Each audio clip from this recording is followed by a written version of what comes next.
Hi, good morning, everyone. Let's start with a question. Anyone knows what's the percentage of jobs in the coming 5 years that have not been invented yet? Have a guess.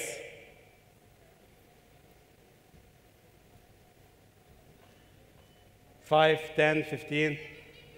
72. I like the accuracy. 50. It is actually 85%. Imagine. And building on what Hassan was saying, this proves that when we say the Fortune 500 companies might not be relevant anymore, that's exactly what we're talking about. So this actually doesn't need only adaptability, but leadership is crucial in this era. So my name is Mostafa Zaghloul, known as Zago. I've worked for the last couple of years in a couple of multinationals like Unilever, Mars, Henkel, and SC Johnson. This year is a lucky year for me because I completed 22 years of experience with 22 categories I managed and 22 countries all over the bigger Middle East. On a personal level, I'm an Egyptian, German-educated person that, I don't know why it's not moving around. So, sorry for that. So I am a proud father. I have a son called Ismail, a daughter called Khadija, and I'll tell you a very interesting story about them later on. And I'm a sportsaholic person. I used to be in the national team of Egypt, professional soccer player, and that's part of the story of today again. So before we start, I just want to talk about leading through change. Today is all about change. Like you said, change is the only constant we have, right? And for that reason, change is important. Today, I'll share with you 4 important reasons why change is crucial nowadays. The first thing is the changing environment we have. So we see rapidly the economical, political, societal, every aspect and every element of whatever we live is urging companies to change. So you will be left out if you don't change. The second part is the cost of resistance. So there is a research that proves that companies that go through good change management improve their ROI or performance by 143% than those who does poor change management. The third reason is leadership matters. So it's not about the processes. I know I'm talking to a very reputable crowd of HR people and leaders, but processes is not enough. It's about people. People are leading and creating the environment of change and creating the impact on the organizations. And last but not least, it is an organizational approach. So you won't be able, with the change curve that we all know about, you won't be able to do it alone. It won't be the board, it won't be the leadership team. It's a full organization that needs to work on it. So let me share with you a very interesting personal story about change.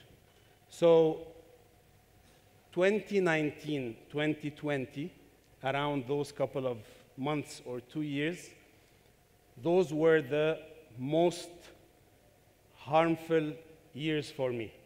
And I'll tell you why. I used to be a professional soccer player. I used to look fit by that time. 10 years before, I've reached by 2018, 2019, 140 kg in terms of size, like a moving barrel, okay? And I felt very depressed. Not only that, I got at the same year divorced after 15 years of marriage. I had my 2 kids, which were too young, and I didn't know how would this impact them in their education, in raising them. So this put a huge challenge on me. Not only that, in my career, I was asked after 5, 6 stable years based in UAE in one of the very reputable company, that my next assignment will be back to Egypt, where I'm originally from, but coming from a revolution, devaluation, poor economic performance, this was not the best move I had dreamt of. If you add to that, the role that I was going to do there was something out of my comfort zone. I used to do sales and business development for majority of my years. They asked me to go and manage a new region, which is Africa, and do revenue management and customer marketing, which are things that I didn't do earlier in my career. Surprisingly, another external factor came, which we all know about, which is COVID. Imagine, on a personal level, on a career level, on an external level, I was almost depressed. I felt that this is the end of the world. If I don't change, if I don't adapt myself, I'll lose everything that I've built. And I was very confused, and my mind was like locked what to do. Till the moment I decided that I will need three things. I will need to change my mindset, I will need to adapt with the situation, and I will need to press the perseverance button inside my heart and mind. And I continued to do some planning. I decided that this role in the company that I worked for will be the role that will make me fly to a general manager role later on, which happened. I decided to get a consultant or a psychiatrist for my kids because the change of moving from a country, getting divorced with my partner, those type of changes, I think I needed that. And COVID, I decided that during people that were staying at home, just sitting and securing their jobs, I decided that I will get a nutrition plan, I will go back to sports, and I lost the weight that I was planning for. And surprisingly, I'm standing in front of you now, very proud of the results that I reached. I'm currently a proud father of a kid. My son is going to university, turning 18 next week. My daughter is 15 in grade 10. I'm looking fit again like I would love to early times. I'm in a very reputable company, very solid in general management roles, as well as I go to the gym and play soccer. I'm 44 years old. I still play professionally soccer, 11 aside in Dubai. With this age, I'm still keeping myself fit. So I think this is a very clear example in your personal life that you could apply, how change in mindset could lead to the whole change in your whole life.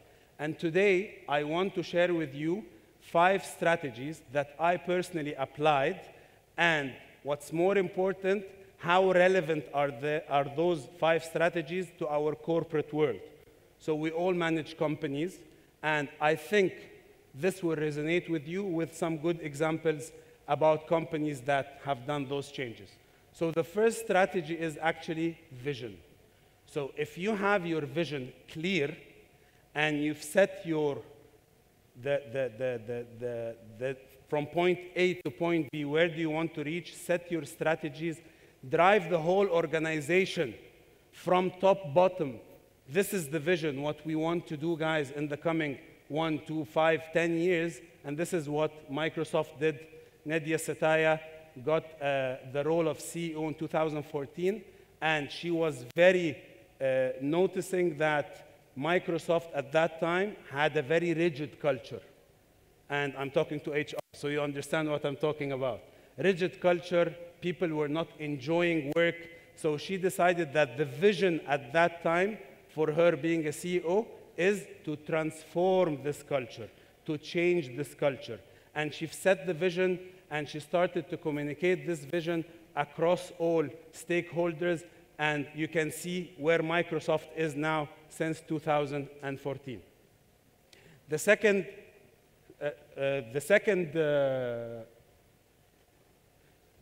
strategy is communication. So communication is crucial everywhere, in every function, in every industry, in every company. Communication could be any sort of communication. So communication could be, yes, easier thing is email, could be texting, could be face-to-face discussions, could be meetings, could be town halls. And this is exactly what a great example of Coca-Cola 2017, since we have Hassan Adnan here, has transformed the whole centralization decision-making globally in 2017 afterwards to a decentralized model of empowering regions and business units to take their own decisions. And this was built based on the proper communication that they had, top-down, in regions, town halls, meetings, communicating with leaders, communicating with different stakeholders. The third strategy we have is the favorite to my heart, which is agility. Agility, flexibility, adaptability, name it whatever you want. And a great example of this agility is the logo that you've showed in the beginning, Netflix. You remember a couple of years, quite long, we used to have CDs, DVDs, all these type of communication tools or visual tools to watch movies. Netflix has taken this to the next level. They simply adapted to the change. They simply changed the whole perspective of watching movies and having the most strongest platform based on that. Worth mentioning, since we're talking about agility, two bad examples that we don't want to follow: Kodak and Nokia. You remember there is a very famous story that Kodak had an employee at that time in the early stages that came and recommended an innovation called digital photography. And his line manager and the top management refused because they were resistant to change. And then you see now, where is Kodak versus digitalized competitors of Kodak? Same applied on Nokia. Nokia didn't evolve, didn't adapt with the change. It was the #1 mobile producer, and currently we see other brands that are around us. The fourth strategy is empowerment. And when we talk empowerment, the first example that comes to my mind is Apple. I just saw a video of Steve Jobs saying that in Apple, we don't create committees and subcommittees that will take care of projects or different aspects that we want to manage in the business. So when they communicate the vision, and then each function head and each responsible person takes the full responsibility, cascades to his team, bear the consequence, and then we talk KPIs. That's simply empowerment. And you know, being part of this Middle East or this part of the world, we love getting into committees and subcommittees and following up and not empowering our full team. Empowerment is very important in change because we said it's an organizational approach. It cannot be done by a person, cannot be done by small teams. So the more you empower, the more you delegate with the right approaches and clear vision, as we said, the proper communication, I think this is the recipe for success. The last one I will show is empathy. Empathy, the first company that comes to my mind is Mars, a company that I'm proud that I worked for. Mars was very well known that they don't usually do the restructures that we hear about like other companies since decades. But slightly before COVID, during COVID, after COVID, within those last 5 to 7 years, they started to do a couple of restructures on a global, regional, and local levels because they felt that the results are not as per the aspired ones that they look for. But what they really did is they showed empathy to people, to their associates. So for example, in COVID, although a restructure was just announced, they froze the whole action and They said, we don't want to harm any associate that we have in the organization now. Not only that, when they decide to separate with any associate, they say that what's the benefits that the government is obliging us to pay to this person, and they multiply it by different X's because they feel that this person have given the company all his lifetime effort. So empathy is the heart of change management. And I'm talking to the heart of the organizations we're here representing. So in a nutshell, the 5 strategies are those on the screen. So what's next? What do you need to do? I will share with you 3 do's and 3 don'ts to sum up the whole session today. So first, involve your stakeholders. And when I say stakeholders, I'm not saying your direct reports only. Involve everyone. If you're a leader in the organization, involve your team, involve your indirect reportees, involve different people. And stay visible. When you start to talk with people that you're sitting in the office and sending emails, this is what we will change, this is the new structure, this is whatever, it's not helping. So stay visible, stay connected with people. And the third one is celebrate progress.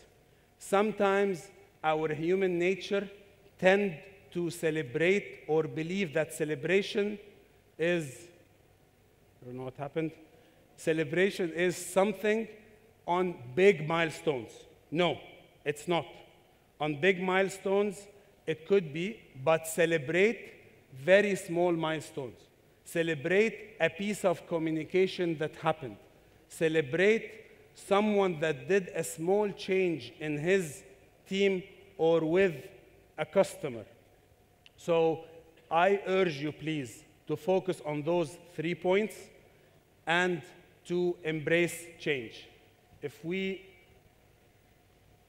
I don't know if it's moving or not. Yes. So the 3 don'ts, please don't ignore resistance. Resistance is a human nature. So when you change, when you try to embrace change, people by default will resist, will be in the defensive mode. So please accept that and show empathy during those times, because resistance is neutral, is normal. The second thing is, don't undermine your message. Your behavior needs to synchronize with your key messages. So don't say something and behave in a different way. That's very important in change management. And last one is, don't overload your team.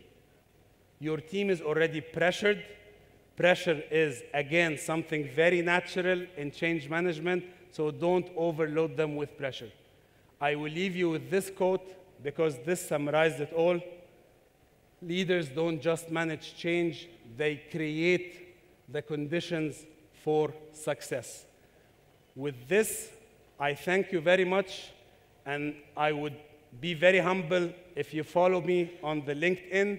I'm very active. I post these thoughts. You can just simply scan and be on track with what I'm trying to do and change the whole surrounding where I live, where I work, and where I collaborate. Thank you very much. Thank you very much. I really appreciate that. Thank you.